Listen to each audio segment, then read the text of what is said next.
ऋषि सुनक के सत्ता में आते ही बवाल मच गया है। ऋषि सुनक से सवाल पूछा जा रहा है कि चीन ने हमारी वायुसेना को कैसे तबाह कर दिया और इसमें ऋषि सुनक का क्या रोल है। आप सोचेंगे कि ऋषि सुनक तो हाल फिलहाल में आए हैं, इन पर ये क्यों गाज गिर गई है। जानेंगे क्या चल रहा है यूके में। तो वहीं दूसरी तरफ पाकिस्तान ने भारत को माला माल कर दिया, खजाना बरसा दिया है। जानेंगे कैसे, आइए जानते हैं इन खबरों को विस्तार से। ऐसा है कि यूके के राजनीतिज्ञ ये चाह रहे थे कि कंबल ओढ़कर घी पिए, लेकिन मामला है जो छिपा नहीं आखिर निकल कर बाहर आ ही गया। हमने पिछली खबर में आपको बताया था कि लगभग 30 पूर्व ब्रिटिश पायलटों को चुरा लिया चीन ने पैसों का लालच दिया और वो पीपुल्स लिबरेशन आर्मी के जवानों को ट्रेनिंग देने लगे। मतलब दुश्मन देश के जवानों को ट्रेनिंग दे रहे थे। इस खबर से न सिर्फ ब्रिटेन बल्कि पश्चिमी देशों में भी खलबली मच गई थी। अब ऐसी जानकारी मिल रही है कि ब्रिटिश रक्षा मंत्रालय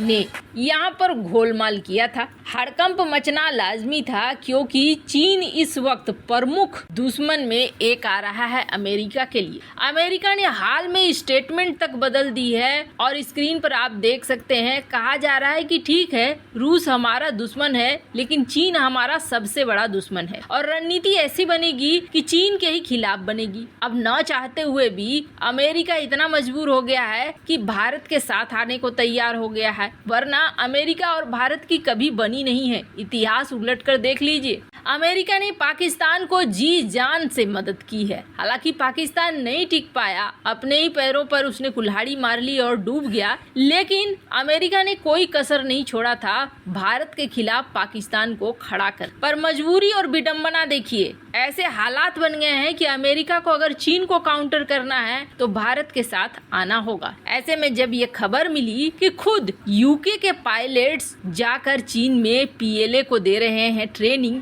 यानी कि F-35 की सारी खबरें तो चीन को पहले ही मिल गई। चीन को जब F-35 की खबरें मिल गई तो फिर F-35 को काउंटर करना चीन के लिए होगा आसान। पर अब उससे भी बड़ा बवाल ये हो गया है कि जांच की रिपोर्ट आ गई है सामने और जांच की रिपोर्ट सामने आते ही नए नवेले पीएम बने ऋषि सुनक बुरी तरीके से घिर गए हैं। और जांच की रिपोर्ट ये कह रही है कि दरअसल ऐसा नहीं है कि सरकार से छिपकर ये सब कुछ हुआ था। ब्रिटिश रक्षा मंत्रालय ने आदेश दिया था रॉयल एयर फोर्स को, यानी कि यूके की एयर फोर्स को, कि आप जाइए और जाकर चीनी पायलटों को प्रशिक्षण दीजिए। चीनी पायलट प्रशिक्षण ले लेंगे, हमारे लायक बन जाएंगे, तब वो ब्रिटेन के सैन्य कॉलेजों में पढ़ने के लिए आ सके। दरअसल 2019 तक चलने वाली एक योजना का हिस्सा था जिसमें रॉयल एयर फोर्स के पायलटों को चीनी वायु सैनिकों को ट्रेनिंग देने के लिए बीजिंग भेजा गया था। और रिपोर्ट ये कह रही है कि ब्रिटिश रक्षा मंत्रालय ने चीनी पायलटों को एविएशन इंग्लिश कोर्स के साथ साथ कॉन्फ्लिक्ट लॉ में निर्देश प्राप्त करने के लिए अधिकृत किया था। मतलब ये डिग्री देने के लिए इस बात को कहा था। इस खुलासे के बाद से सुनक सरकार की आलोचना बढ़ गई है और सुनक सरकार को घेरना शुरू कर दिया है विपक्ष ने।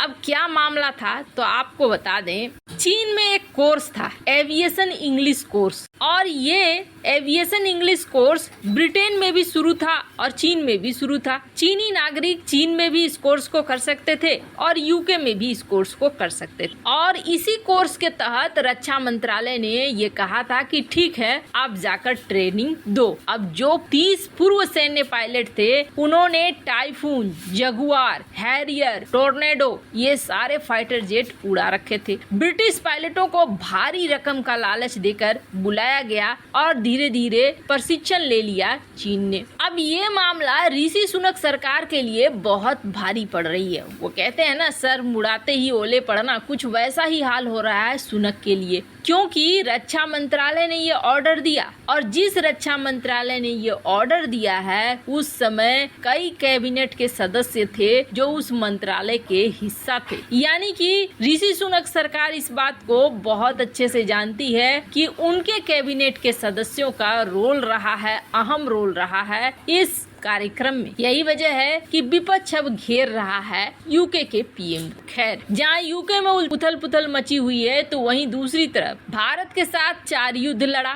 पूरा का पूरा पूर्वी पाकिस्तान खो दिया। लेकिन ये सब करने के बाद भी दुनिया में सिर्फ पाकिस्तान की एक इकलौती सेना है जिसके जनरलों के कंधे पर बड़े बड़े मेडल्स लगे हुए हैं। वो पाकिस्तान आर्मी ही है जो अपनी जनता की आंख में आंख डालकर झूठ बोलती है और जनता उस झूठ को अपने गले का हार भी बनाती है। राजनीति में सेना के बार बार घुसने की वजह से पाकिस्तान की अर्थव्यवस्था से लेकर उसकी मानसिकता तक खत्म हो गई। लिहाज जैसे ही सेना फंसती है, पाकिस्तान में कश्मीर और सियाचिन के नारे लगाए जाते हैं। लेकिन इस बार लगता है जैसे इमरान खान ने सेना को हराने की ठान ली है और शायद इसीलिए पाकिस्तान के इतिहास में पहली बार ऐसा हुआ जब खुद को सर्वशक्तिमान कहने वाली पाकिस्तानी खुफिया एजेंसी ISI के प्रमुख जनरल नदीम अहमद अंजुम को प्रेस कॉन्फ्रेंस करना पड़ा। जो बंदा फोटोग्राफर और मीडिया से दूर भागता है वो सीधे सीधे प्रेस कॉन्फ्रेंस में आया और उसके चेहरे पर डर साफ साफ दिख रहा था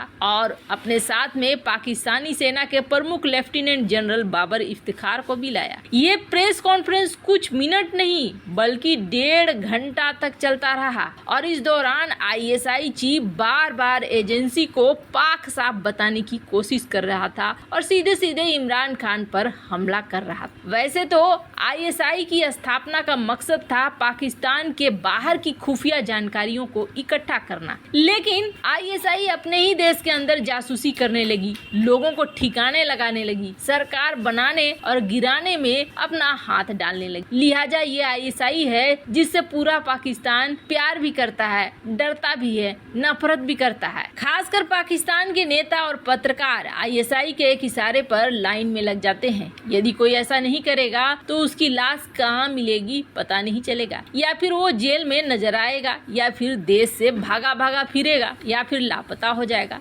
ISI ऐसे कामों में माहिर मानी जाती है, लेकिन इस बार ISI के बैकफुट पर आने की वजह पाकिस्तान के दिग्गज पत्रकार अरशद शरीफ की मौत है, जिसकी केन्या में गोली मारकर हत्या कर दी गई। अब समस्या ये हो गया है कि इमरान खान ने ये कह दिया है कि हम आजादी का मार्च चलाएंगे और यहाँ पर निकल भी चुका है हुजूम काफी बड़ी संख्या। हालात ऐसे हो गए हैं कि अफरा तफरी का हालात हो गया है। कहा जा रहा है कि पाकिस्तान में जल्द ही आपातकाल लग जाएगा और ये स्थिति भारत के लिए बहुत ही अच्छी हो रही है, क्योंकि भारत इस स्थिति में पूरी तरीके से मालामाल भी होगा और दूसरी सबसे बड़ी बात ये है कि पाकिस्तान डूबेगा। मालामाल ऐसे होगा कि नवंबर के महीने में ही सऊदी अरब के प्रिंस आने वाले हैं। भारत पाकिस्तान दोनों की यात्रा 3 और कई तरह के परियोजना ये लेकर आ रहे हैं। भारत में जहाँ कई तरह की परियोजनाएं शामिल होंगी तो वहीं पाकिस्तान को भी कहा जा रहा है कि वित्तीय मदद मिलता, लेकिन अभी ये वित्तीय मदद मिलने का सवाल थोड़ा टलता हुआ दिख रहा है, क्योंकि पाकिस्तान के अंदर हालात ही खराब है। पर हाँ, भारत के लिए फायदेमंद ये है कि जल्द ही सऊदी अरब के सामने भारत पाकिस्तान 2 ऑप्शन खत्म हो जाएगा और अकेला ऑप्शन भारत रह जाएगा। वैसे इन सब मामले में आपकी क्या राय है, कमेंट कर जरूर बताएं।